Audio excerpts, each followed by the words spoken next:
Hello বন্ধুরা, আজকে কালী পুজোর রাত। তা কালী পুজোর রাতে আজকে দুপুরে ভিডিও দিতে পারিনি খাবারের, কারণ ছেলে আর বর একটু সিম্পল খাওয়া খেয়েছিল, ডাল ভাত, তাই জন্য আর দিতে পারিনি। তাও আর কি দেবো। আর রাত্রে দেখো বন্ধুরা, কত প্রসাদ নিয়ে বসেছি। সব বাড়ি বাড়ি থেকে প্রসাদ এসছে। এই যে আমি পুজো দিয়েছিলাম মন্দিরে, সেই খিচুড়ি ভোগ প্রসাদ, লুচি, আরও কত কিছু, সঙ্গে ভাজা, পায়েস। আবার পাশের বাড়িতে কাকিমা দিয়েছে এই প্রসাদ।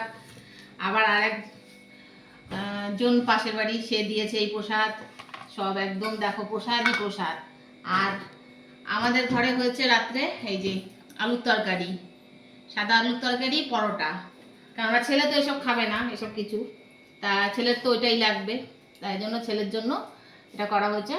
আর যে যা খায় খাবে। আর হচ্ছে সঙ্গে নাশপাতে যে সব প্রসাদ, মিষ্টি, এখানে রসগোল্লা, গাদা গাদা মিষ্টি। তাই আর খাওয়া দাওয়া করি। আর সারাদিন না খেয়ে রয়েছি বন্ধুরা।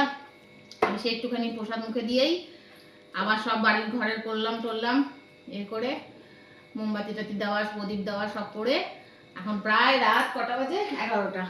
এখন একটু প্রসাদ নিই, নাহলে আর পাস হচ্ছে না। তাহলে দেখা হবে খুব শিগগিরই নতুন আবার একটা ভিডিওতে। আর ততক্ষণের জন্য ভালো থেকো, সুস্থ থেকো। আর আমার ভিডিও ভালো লাগলে লাইক শেয়ার সাবস্ক্রাইব করে পাশে থেকো। টাটা, শুভরাত্রি।